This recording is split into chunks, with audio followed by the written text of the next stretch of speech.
Oi, gente, boa tarde. Tudo bem? Vamos só organizar aqui. Vai mexer um pouquinho.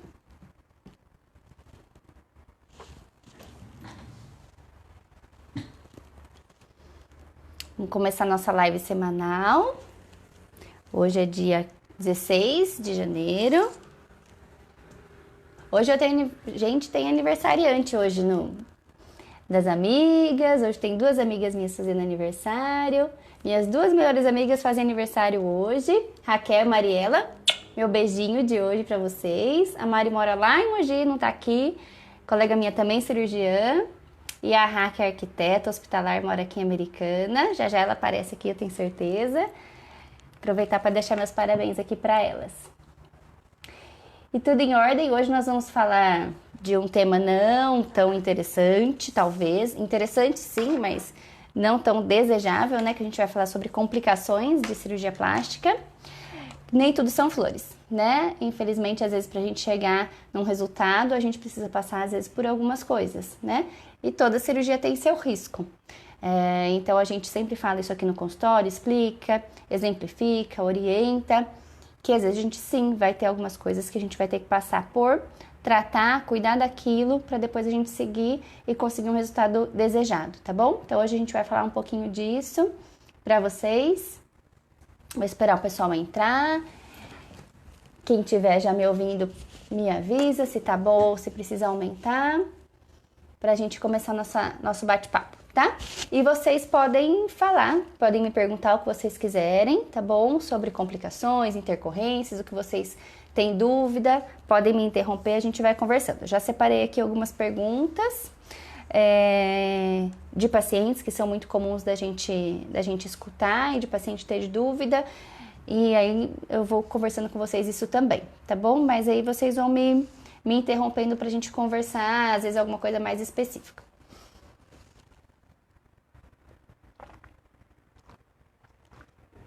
Vamos ver quem já tá por aqui. Oi, Kati. Boa tarde, tudo bem? Elaine, boa tarde. Ana.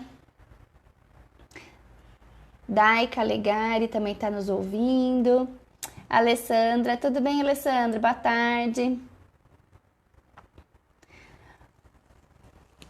Vamos ver quem mais.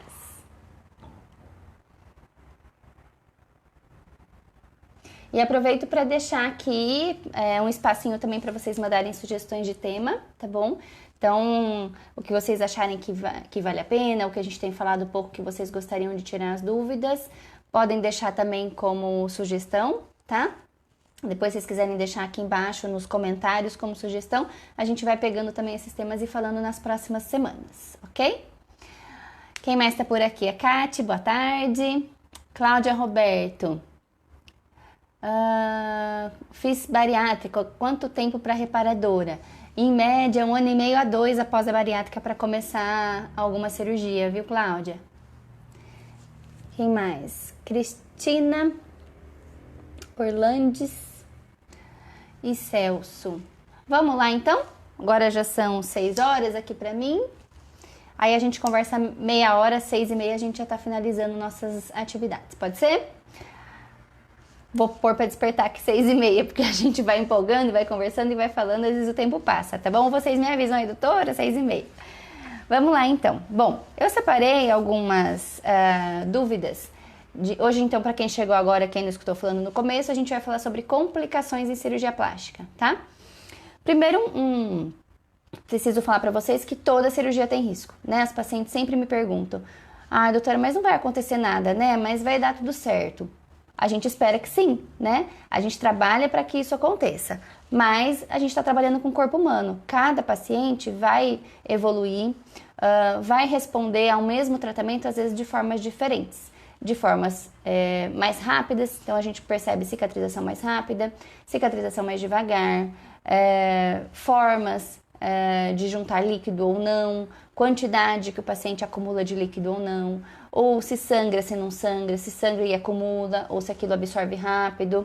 Então tem várias coisas que pode acontecer. E sim, todo procedimento que a gente for fazer, gente, desde de um procedimento com anestesia local, ou de uma simples infiltração de uma medicação num queloide, por exemplo, o paciente pode ter alguma reação alérgica, uma reação anafilática e a gente precisar de um socorro imediato, tá? Isso para qualquer procedimento. Se você for também tirar um dente, você tomou anestesia local no dentista, pode acontecer.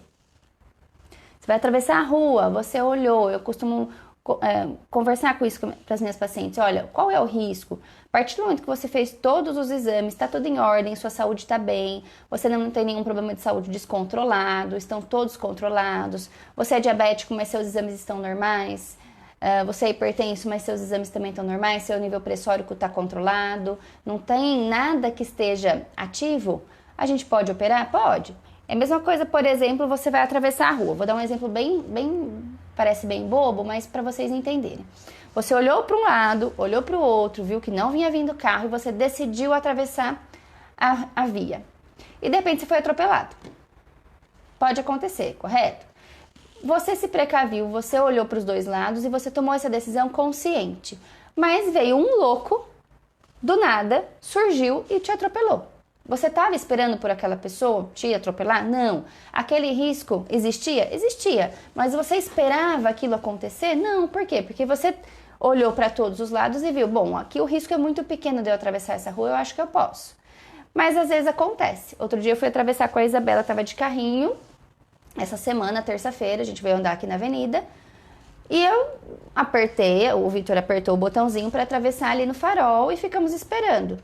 Ficou verde pra gente, eu coloquei o carrinho da Isabela na guia para atravessar, já tinha olhado, já vi que estava o sinal fechado e vinha vindo uma outra família com outras crianças atravessando. Então eu esperei um pouquinho para eles virem, pra gente não se cruzar no meio da pista e nisso passou um carro no vermelho. Não parou no farol. Eu poderia ter sido atropelada, a Isabela também, a outra família também. Mas a gente estava no lugar certo, esperando o farol, né, fechadinho, tudo certo. E mesmo assim poderia ter acontecido. Então, a gente não está livre de coisas que não são previstas, tá? Então, por mais que você faça todos os exames, sua saúde é boa, ainda assim pode acontecer alguma intercorrência em algum procedimento, tanto cirúrgico quanto num procedimento, às vezes, até em consultório? Pode. Por que a gente fala disso? Porque ninguém está livre, né? E se isso acontecer, é esse que é o detalhe.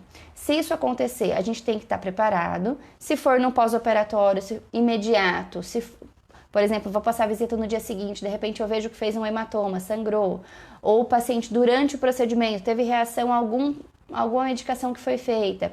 Você tem que estar num ambiente que você tenha preparo para conseguir reverter aquilo, e com um profissional que tenha capacidade para resolver aquela intercorrência.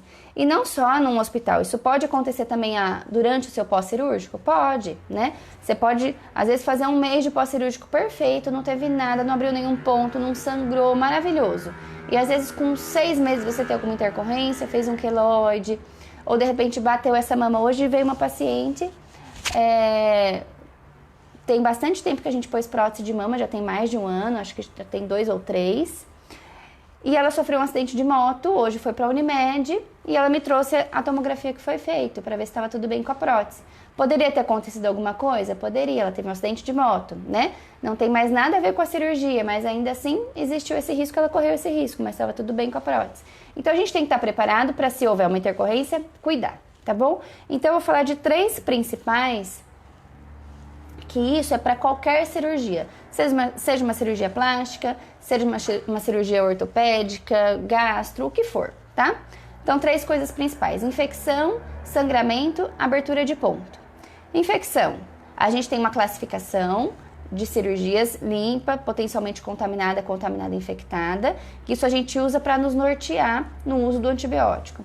Então, às vezes a gente faz uma cirurgia infectada, por exemplo, não é o caso da cirurgia plástica, mas operou um apendicite, já está cheio de pus o abdômen do paciente, então aí vai precisar de um tipo de antibiótico, além da drenagem, da retirada daquele pus daquela região. Ou vai fazer uma cirurgia plástica, não tem nenhum sinal de infecção, a colocação de uma prótese, por exemplo, e vai tomar antibiótico um período para diminuir o risco de infecção, que também, apesar de ser muito baixo, existe, né? Para essas cirurgias limpas, em torno de 3% de chance de ter uma infecção, tá? Então, mesmo que você faça todo o protocolo, você usou todo o material com antisepsia, fez asepsia, antissepsia, tá tudo estéril, mesmo assim ainda pode acontecer. Chance muito pequena, em torno de 3%, mas pode, tá? Então, infecção. Se infeccionou ponto, às vezes vai ter que abrir ponto, vai ter que drenar, às vezes vai ter que tomar antibiótico mais tempo, tá? Sangramento. Depende do nível de sangramento. Deixa eu só arrumar esse... encaixar aqui. Então, se for um sangramento em grande quantidade, que ficou preso ali no... é isso. Que ficou preso, por exemplo, numa prótese de mama. Às vezes sangrou um pouquinho na lateral. Se esse sangue for em pequena quantidade, o organismo mesmo pode absorver essa quantidade. Agora, se sangrou bastante e a mama aumentou de volume, por exemplo, ou se foi numa cirurgia abdominal, tem uma paciente que está nos ouvindo que fez bariátrica. Paciente que fez bariátrica tem o vaso mais calibroso, então maior risco de sangramento também. De repente fez o abdômen e sangrou em grande quantidade no abdômen, ele vai sangrando, sangrando, sangrando, até o abdômen tamponar, que a gente fala, até ele apertar e parar de sangrar.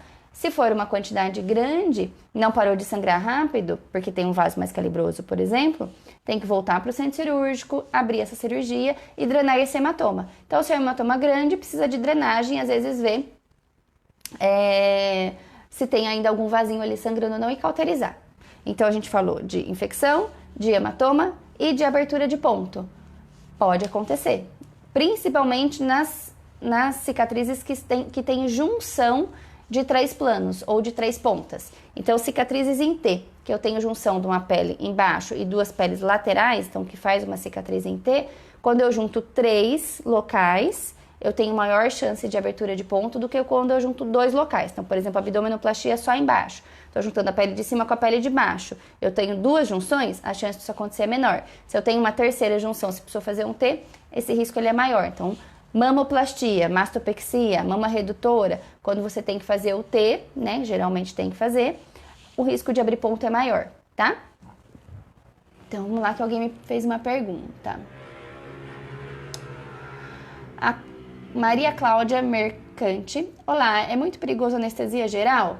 Gente, eu falo que esse medo de anestesia, até saiu uma paciente daqui agora há pouco e a gente conversou sobre isso.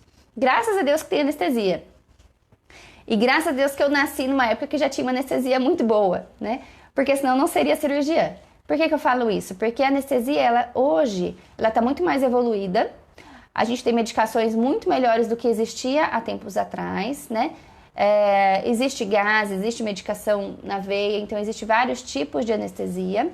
Mas o que a gente percebe, o que a gente vê no dia a dia, é que os efeitos colaterais de anestesia geral atualmente são muito menores do que anos atrás, do que tempos atrás. Então hoje é uma anestesia muito segura, tá? Claro que pode acontecer alguma intercorrência, pode, mas é muito raro, tá? Então hoje a gente tem uma anestesia muito mais segura, muito mais confortável, o paciente hoje acorda muito melhor, a chance de ter vômitos ou passar mal no pós-cirúrgico por causa da anestesia ela é menor, ela dura mais tempo, então o paciente fica sem dor, no dia seguinte tá super bem, tá caminhando, tá andando, tá voltando aos pouquinhos fazer as suas atividades diárias, né? Volta mais rápido da anestesia, acorda melhor, tá? Então, o risco ele é bem menor. Então, graças a Deus que a gente hoje tem um tipo de anestesia muito mais confortável, tá bom? E essa paciente que saiu daqui agora há pouco também perguntou, mas dói para fazer anestesia? Porque eu morro de medo de dor. Então, gente, pega uma veia, né? Então, pega uma veinha, faz medicação para o paciente dormir.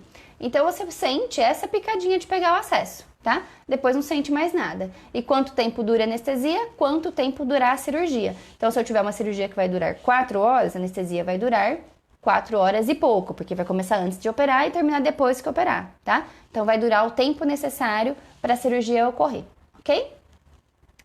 A Maria Cláudia Mercante me escreveu, quero fazer abdominal, quero fazer abdominoplastia, acredito, né, Maria Cláudia? Vamos lá. Regiane, qual anestesia que é dada para abdominoplastia? Então, existem vários tipos de anestesia, pode ser uma anestesia geral, Regiane, e pode também ser, de repente, uma sedação e uma peridural, é possível. Uma sedação e uma RAC também é possível. Vai depender do tempo de cirurgia, né? Então, vai depender se vai durar 4 horas, se vai durar 5, se vai durar 6, tá? Porque isso também, se for fazer uma RAC, o anestesista vai ter que usar uma medicação para durar todo esse tempo, tá?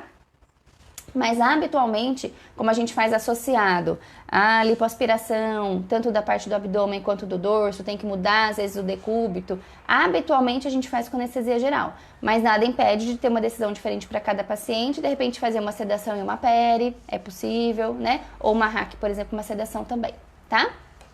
O Jefferson Camilo, quais são os riscos de uma lipoaspiração na papada? Excelente pergunta. E o que a doutora acha de dentistas fazendo esse tipo de procedimento? Então, vamos lá. Eu acho que para qualquer procedimento que você vai fazer, você tem que estar capacitado para aquilo. Então, não sou dentista, não estou dentro do Conselho Regional de Odontologia para falar se isso é certo ou não, né? Eu acho que cada um dentro da sua especialidade tem que buscar fazer seu melhor. Mas, quais são os riscos de uma lipoaspiração na papada? A Sociedade Brasileira de Cirurgia Plástica até lançou no final do ano passado uma campanha explicando que não é tão simples assim, né? Por quê? Porque os procedimentos atualmente têm sido muito banalizados, né? E a gente tem que oferecer o melhor tratamento com a melhor segurança. Não adianta a gente expor o paciente a um risco desnecessário, tá? Então, lipoaspiração de papada é uma lipoaspiração. Você vai fazer uma anestesia local, você vai colocar uma cânula no paciente e nessa região, além da gordurinha que o paciente tem, existem outras estruturas que podem ser lesadas. Então, se a pessoa que for fazer o procedimento não tiver conhecimento anatômico profundo, tá sim fazendo um risco de, às vezes, pegar algum outro órgão. Então, tem traqueia, tem esôfago, tem artéria e veia, tem nervo, né? Então, pode pegar um pedacinho do facial, pode pegar artéria e veia que sim, pode perfurar, às vezes, uma traqueia, tá? Então, não é tão simples quanto parece, tá bom? Então, não deixa de ser uma lipoaspiração. E nessa região, tem várias coisas que podem acontecer ali, tá bom? Então, tem que fazer com um profissional capacitado num local que tenha adequado suporte. Se o paciente, de repente, você tem uma quantidade de anestésico que você colocou aqui, teve alguma reação, você estiver num local que não tenha como você socorrer esse paciente, né? Às vezes em algum lugar que não tenha um oxigênio, não tenha um O2, não tenha um aparelho de desfibrilação, não tenha como reanimar o paciente se tiver uma parada, não é o ideal. Então, lipoaspiração é hospitalar, tá? Então, pode ser um hospital dia, que você interna e vai embora à tarde. Pode ser um hospital ambulatorial, que você faz o procedimento. Logo depois do jejum, o paciente também já pode ir para casa. Se for uma lipoaspiração numa região pequena, você pode fazer isso. E você pode, se for uma lipoaspiração maior, internar o paciente e ter alta no dia seguinte. Mas você precisa estar num ambiente hospitalar, porque se ele tiver uma reação anafilática, tiver um choque anafilático, você tem que ter estrutura para você conseguir reverter. Tá bom? Obrigada pela pergunta, Jefferson. Vamos lá. Vamos ver se aqui no Insta tem mais alguém. Mais alguma pergunta? Senão a gente continua com essas. Muito bem. Então a gente falou de hematoma, falou de abertura de ponto, falamos de infecção.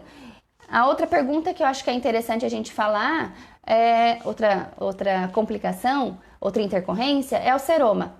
Então, o que é seroma? Seroma é acúmulo de líquido. Acúmulo de líquido geralmente naquela região operada, que pode ser, por exemplo, numa abdominoplastia, pode ser numa mamoplastia, pode ser numa lipoaspiração, pode ser numa cirurgia de coxa, numa cirurgia de braço, pode ser numa ritidoplastia, em alguma cirurgia, tá?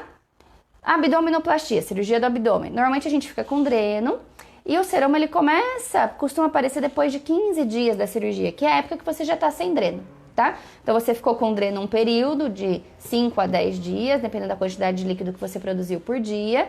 Esse dreno foi retirado e tem paciente que às vezes ainda acumula um pouquinho, vai produzindo uma quantidade pequena por dia e essa pequena quantidade por dia acaba acumulando e formando seroma.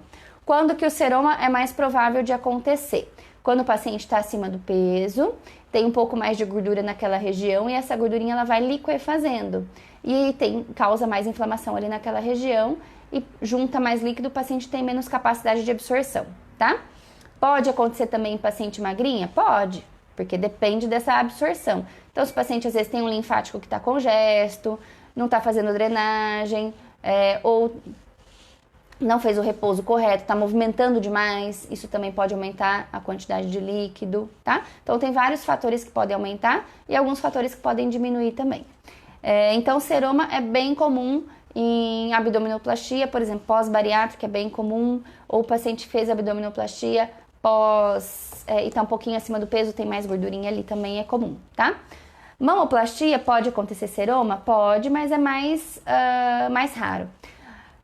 A gente vê relatado na literatura casos de seroma tardio. Então, o paciente fez a mama, tá tudo em ordem, e depois de 2 anos teve um aumento de volume. Tava tudo bem. Subitamente aconteceu de ter aumento de volume. Pode acontecer, tá? E pode acontecer, inclusive, se o paciente tiver algum outro problema de saúde, por exemplo, dengue, ou, por exemplo, alguma outra dessas doenças.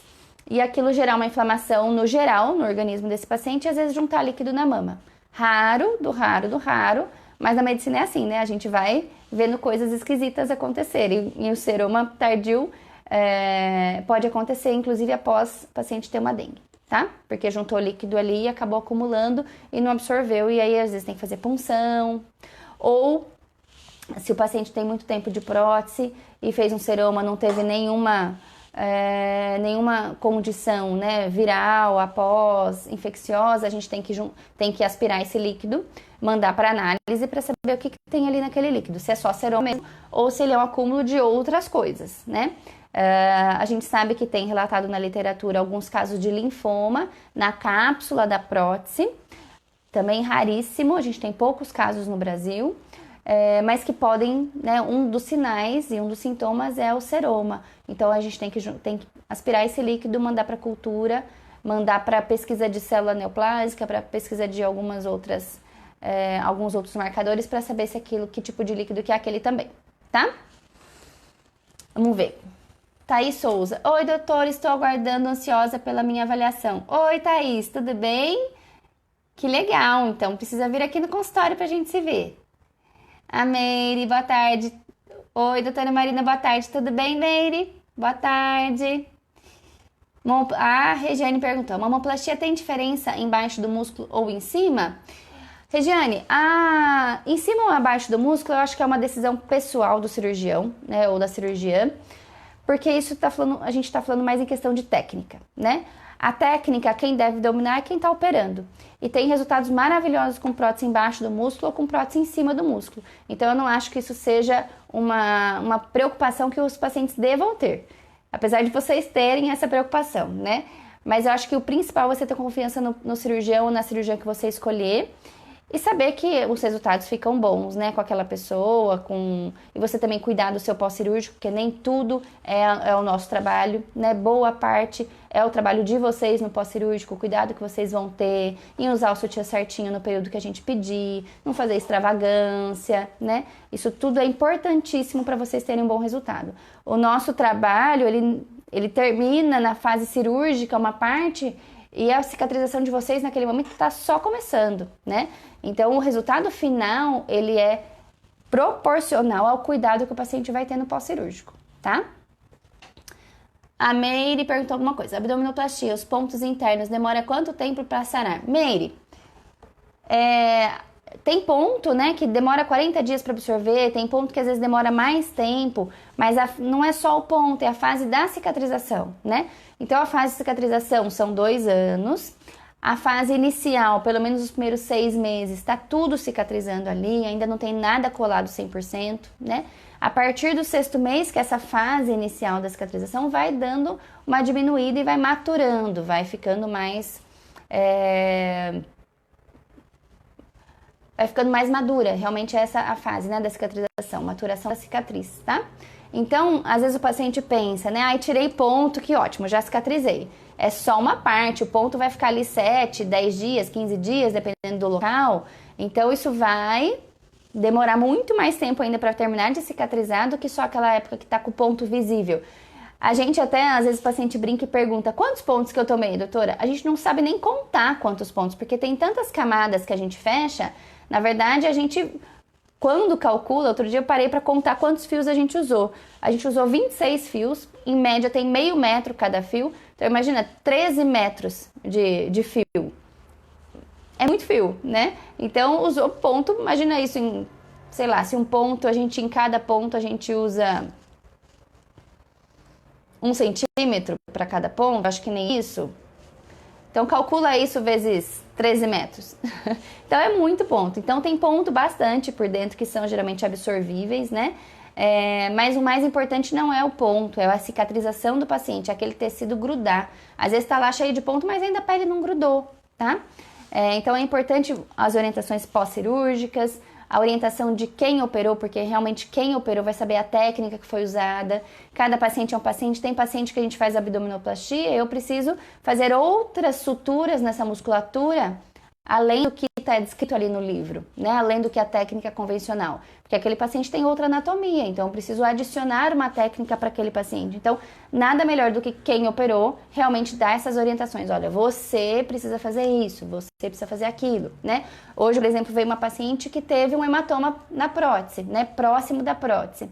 Então, para ela, eu precisei entrar com uma medicação específica para diminuir o risco de contratura. Ela perguntou, doutora, então esse remédio não é para todo mundo? Não, né? Esse remédio é específico para quem tem um risco maior de fazer contratura, para a gente diminuir esse risco, tá? Então, se outra pessoa tivesse visto esse pós-cirúrgico, talvez teria essa ideia, teria esse cuidado? Então, melhor pessoa para cuidar do pós-operatório de vocês é quem operou. E, invariavelmente, incondicionalmente, é a melhor pessoa, porque só quem estava ali na hora sabe exatamente, né, a técnica usada, porque a técnica usada, ela está descrita, mas a gente pode variar a técnica para cada paciente de acordo com cada necessidade. Então, eu tenho uma paciente que a gente fez abdominoplastia e ela tem uma flacidez muscular não só no centro, ela não tinha só uma diástase lateral, ela tinha uma flacidez de toda a musculatura do abdômen. Então, eu precisei adicionar algumas suturas daquela musculatura a mais, né? Então, eu falei para ela, olha, então nessa região tem mais uma sutura, nessa região tem outra sutura, então cada paciente vai precisar de uma técnica, tá? O que mais?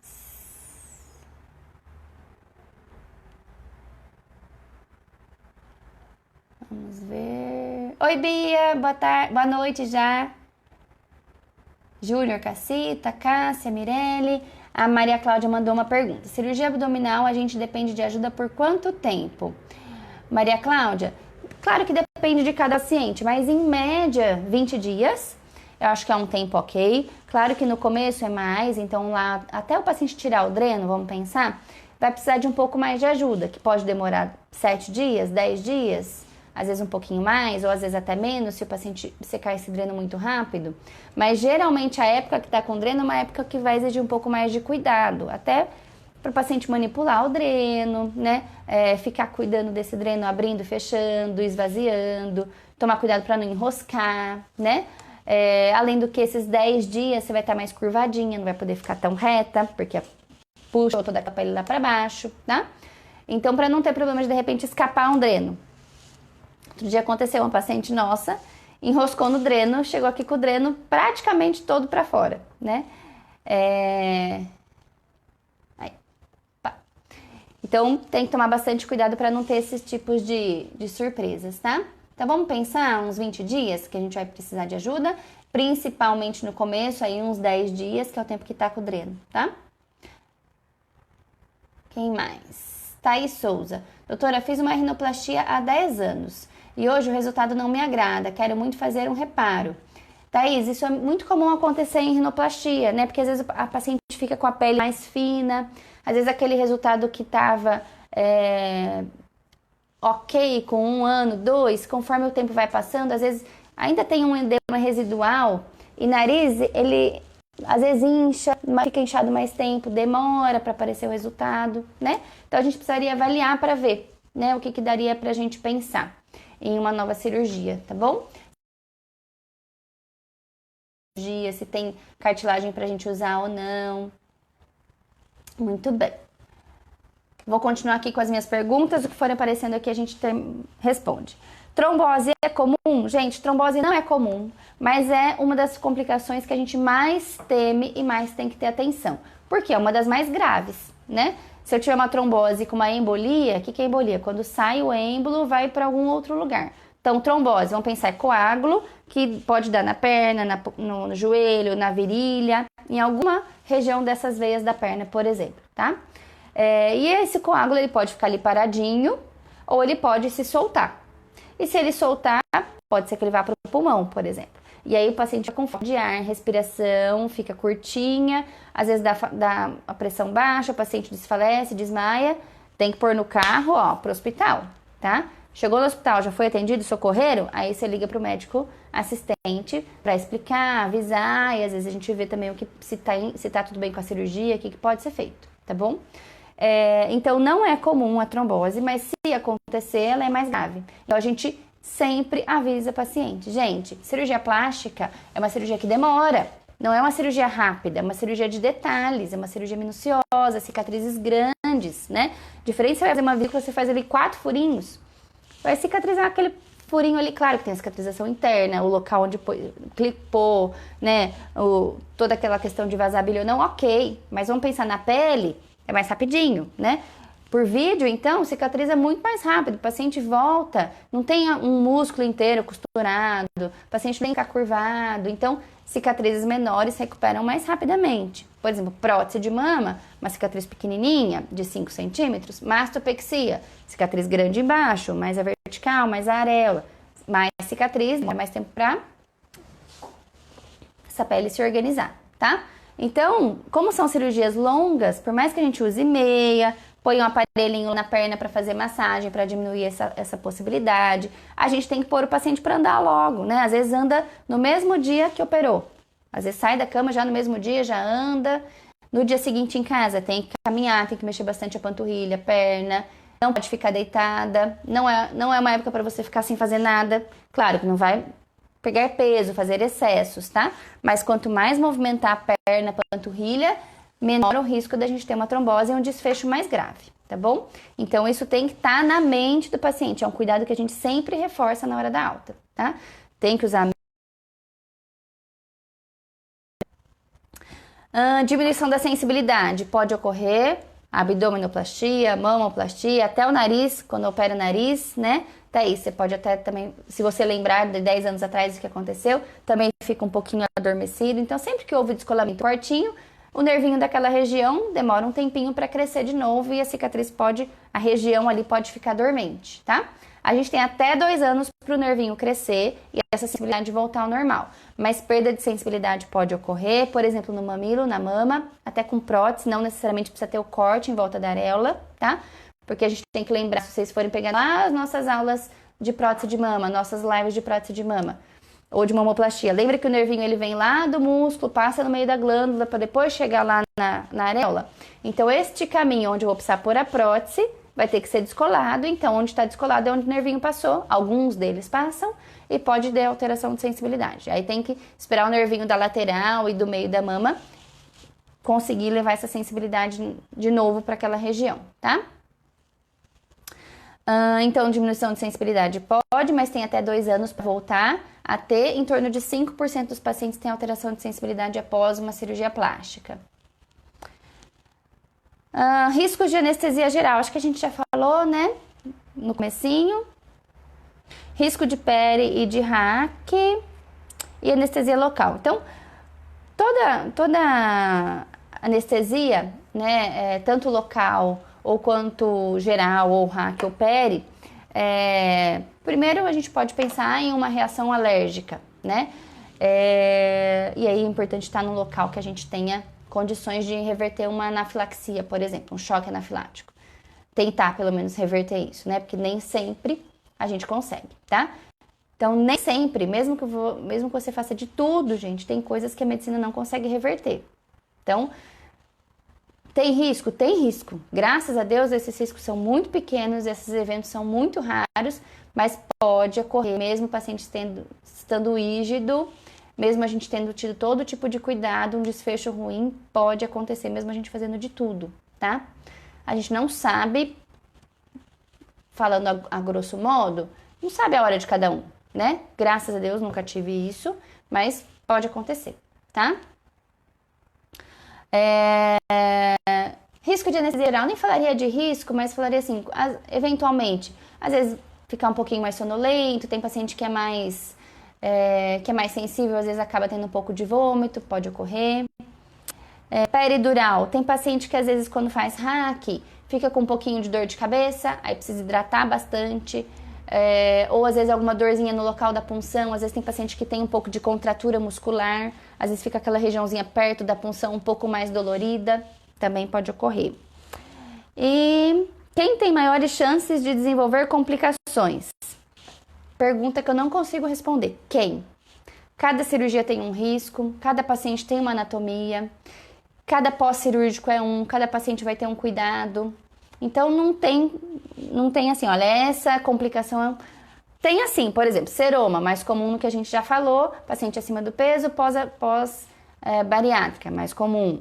Queloide, pacientes da raça negra, estatisticamente tem mais risco de fazer queloide, mas eu posso ter queloide também na raça branca? Com certeza, pode, tá? Pós-bariátrica. Pós-bariátrica é um paciente que tem a pele que não adere muito bem.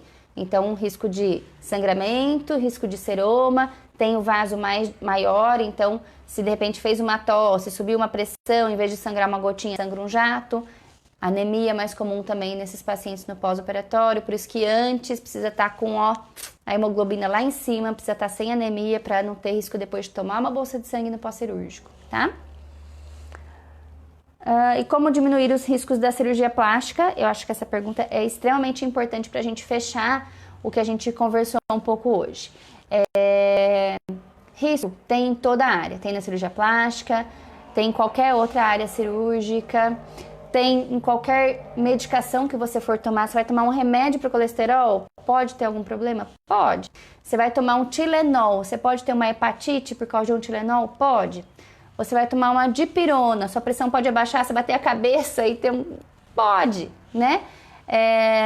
Então, a minha intenção hoje não é deixar vocês com medo de forma nenhuma, tá bom? Muito pelo contrário, porque a gente, para esses desfechos indesejados, a maioria deles a gente tem como correr atrás e reverter, tá?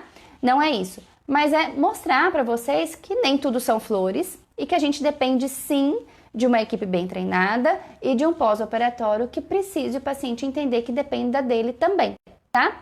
Ó, a Evelyn. Oi, Evelyn. Boa tarde, boa noite. Posso dar o exemplo de uma paciente minha que veio hoje. Tem 1 ano de pós-operatório, fez uma lipoaspiração, tá maravilhosa, ela tá linda. E ela falou assim pra mim, doutora, você foi um anjo na minha vida porque a minha autoestima mudou. Mas não fui só eu. Eu fiz um pedacinho, isso dependeu um pouquinho só de mim. Todo o resto foi ela que fez. Foi a academia que ela foi o cuidado que ela teve no pós-cirúrgico. Tudo que ela está fazendo nesse período de pós-operatório fez com que o desfecho dela de 1 ano de lipoaspiração fosse espetacular. Então, a gente faz um pouquinho, mas vocês fazem muito mais. Vocês vão ter o corpo de vocês para cuidar o resto da vida. Então, o resto da vida o nosso organismo muda. Se a gente não cuida, não é o cirurgião plástico que vai fazer milagre ou fazer mudança, tá? Então, precisa que vocês cuidem no pós-cirúrgico. E a gente vai falando dessas complicações porque eu preciso que o paciente entenda e esteja conectado comigo nesse pós-cirúrgico, porque se acontecer alguma intercorrência, me avisar e a gente cuidar, tá? Então, teve um seroma? Vamos puncionar, vamos cuidar. Teve um hematoma? Vamos drenar. E vamos cuidar para não ter uma contratura depois, né? Então, vamos tomar essa medicação aqui no seu pós-cirúrgico. Olha, fez uma mamoplastia, abriu o ponto da areola, abriu o ponto embaixo. Vamos fazer o curativo. Então, nós vamos fazer esse curativo, ó, tá indo bem? Vamos continuar com ele, tá quase terminando de cicatrizar. Não, ó, agora mudou o aspecto, vamos mudar, vai usar outra pomadinha. Então, a gente precisa, o pós-operatório, ele é dinâmico, né? Às vezes, hoje tá um dia, no retorno a gente viu que mudou, vai mudar a medicação, vai mudar o curativo, e assim a gente vai fazendo até chegar naquele resultado que a gente espera, né? Porque o resultado, ele não é imediato. Ele vai depender, claro, de uma técnica adequada, né? Que eu acho que é o mínimo que o cirurgião plástico capacitado vai oferecer. Mas depois disso é todo o cuidado, né? É o pós-cirúrgico, os retornos frequentes, a gente tá em cima do paciente para saber se tá tudo bem, se andou, como é que tá no dia seguinte, se não tá muito paradão para diminuir esse risco de trombose. Então, como diminuir os riscos, né, de uma cirurgia plástica? É a gente fazer um bom pré-cirúrgico, tanto de exames e de conversa, né? Porque o exame pode estar normal, mas e depois, se você tiver uma complicação, como é que nós vamos fazer? Então, eu preciso que o paciente entenda que uma parte vai ser o nosso cuidado aqui nos retornos e a maior parte vai ser o cuidado em casa. Vai ser o compromisso que o paciente tem com aquilo, né? Então, o que a gente mais almeja quando faz cirurgia plástica? É mudança de vida. Eu quero que esse paciente volte para mim depois de um ano de uma cirurgia e fale, doutor, minha vida mudou. Porque ele mudou. Porque ele entendeu que aquilo que a gente começou a fazer um ano atrás com uma técnica cirúrgica exigia e causou nele uma mudança. E aí ele mudou o estilo de vida, mudou mudou a interface que ele enxerga as coisas, né? Aquilo que às vezes achava que era um problema passou a ser uma solução. Então é isso que a gente gostaria de trazer para vocês, é isso que a gente gosta de ouvir nos pós-cirúrgicos nossos, como que a gente foi um pedacinho, né, para o paciente mudar de vida, mudar de estilo e viver melhor, né? Acho que esse é o nosso principal objetivo, tendo a cirurgia plástica como instrumento, porque a cirurgia plástica ela é só um instrumento. A mudança vai ser interna de cada um, né, de acordo com que aquilo conectar, aquilo fazer sentido para o paciente, tá? Para variar, eu falei demais. Amanda perguntou se tem algum risco lipo de papada. Amanda, eu respondi no comecinho da nossa live hoje. Eu vou deixar ela gravada aqui no Face. Se você puder dar um retorninho, foi quando o Jefferson me perguntou, tá? Só pra gente não ficar muito repetitivo, tá bom? Quem mais tá por aqui? Dani Sequini. Oi, Dani. Estamos aprendendo, que bom. Nivaldo Ferreira, tem que tomar cuidado. Ele me escreveu isso mesmo. Gente, acho que é isso. Se alguém tiver mais alguma pergunta, quiser me mandar, a gente tem... Já passamos da nossa meia hora, mas a gente tem mais 2 minutinhos, então, pra gente finalizar, se vocês, assim, tiverem alguma pergunta, tá bom? Deixa eu ver quem mais tá aqui. Oi, Aline. Boa noite. Júlia. Cícera, terapeuta integrativa. Fê Tardivel. Célia. Marco Aurélio. Regiane. Tô amando as dicas, parabéns. Obrigada, Regiane. Oi, Aline. Gente, acho que é isso então, certo? A gente falou aqui a gente falou de complicações de cirurgia plástica, das mais comuns, né, das mais simples. Claro que cada cirurgia tem a sua especificidade, né, particularidade, e de acordo com cada paciente também a gente sabe se aquele risco pode ser maior ou não, então a gente geralmente já sinaliza, então olha, nesse seu pós-cirúrgico vamos ficar mais atento a isso, porque é mais provável que isso aconteça no seu caso, né, então a gente tem um certo traquejo para saber o que nos espera e o que o paciente pode enfrentar no pós-cirúrgico, tá? Então eu fico muito feliz de vocês estarem todos aqui me ouvindo, apesar de falar de complicações, né? Mas a gente tem que explicar realmente não só a parte boa, né? Eu falo para meus pacientes que vêm e falo, olha, a parte boa a gente vai falar também, mas você já está cansada de saber, tanto que você veio me procurar pensando na parte boa, né? Senão você não teria se encorajado e não teria me procurando para isso. Mas nós vamos gastar aqui pelo menos uns 20 minutos falando da parte ruim, né? Porque a gente precisa sinalizar e precisa ser sincero com o paciente e mostrar, olha, isso pode acontecer, para a gente tomar uma decisão junto, né? Ou esse resultado é possível, isso a gente consegue com a sua anatomia, isso a gente não consegue, porque a gente tem que individualizar cada tratamento, né? A mama de uma paciente não vai ficar igual da outra, o abdômen de uma paciente não vai ficar igual da outra, o nariz de uma paciente não vai ficar igual da outra. Então, a gente tem que imaginar dentro da nossa anatomia, dentro da anatomia de cada paciente, o que a gente consegue melhorar. E se aquilo que a gente consegue melhorar for o que realmente o paciente está buscando, perfeito. Aí a gente vai ter um pós-cirúrgico legal. Se o paciente tem uma expectativa irreal, vai ser frustrante, né? Para ambos os lados, tanto para o paciente quanto para o médico. E aí, talvez, o ideal é não fazer ou esperar um pouco mais para o paciente estar mais preparado para aquele resultado que a cirurgia pode oferecer, tá? Então, qual que é a melhor época da gente fazer uma cirurgia? O momento que o paciente esteja disponível para passar por aquele processo de cicatrização, de cuidado, de autocuidado, ter um tempinho para si, não ser uma época que seja muito correria, que de repente tem umas férias muito curtas ou que precise voltar em uma semana, porque aquilo vai deixar o paciente estressado e aí a cicatrização vai em vez de ficar melhor, vai atrasar, não vai cicatrizar no tempo certo. Então, o melhor momento não é verão e inverno também, é o tempo que o paciente consegue se organizar para estar pronto para aquele pós-cirúrgico, né? De fazer os curativos quando precisar, de vir nos retornos pra gente ver, de fazer as drenagens no pós que a gente vai precisar, né? Então, tudo isso faz parte desse pacote, né? De pós-cirúrgico, um pacote, né? Não é só... É igual quando a gente casa, né? Então, não é o esposo e a família do esposo. Então, a cirurgia é a mesma coisa. Ó, é a cirurgia e vai ter que me aguentar toda semana, vai ter que aguentar fazer drenagem, ou vida dura, né? Vai ter que fazer curativo, vai ter que a Geise ir lá na casa do paciente trocar o curativo, cuidar do dreno. Então, tem algumas coisinhas aí, ó, o pacote. Tem que cuidar, tá? Não é passe de mágica. Tem que cuidar pra ficar legal, certo? Suzana, doutora, parabéns pela explicação. Muito legal saber de tudo isso. Obrigada. Eu agradeço, Suzana, por estarem aqui me ouvindo. Muito bem. Ana Filmari. Oi, doutora, estou adorando. Obrigada, Ana. Aline, tão atenciosa. Obrigada. Carlos Nonjaim, Edilene, Amanda, Abreu Brother, Lanterna Germin, Cida Polaco, Amanda WF. Doutora, quero saber sobre lipo de papada. Amanda, respondi lá no comecinho, tá bom? E Mustafa. Muito bem, gente. Obrigada de novo. Mandar de novo beijos para as minhas amigas Raquel e Mariela, que estão fazendo aniversário hoje.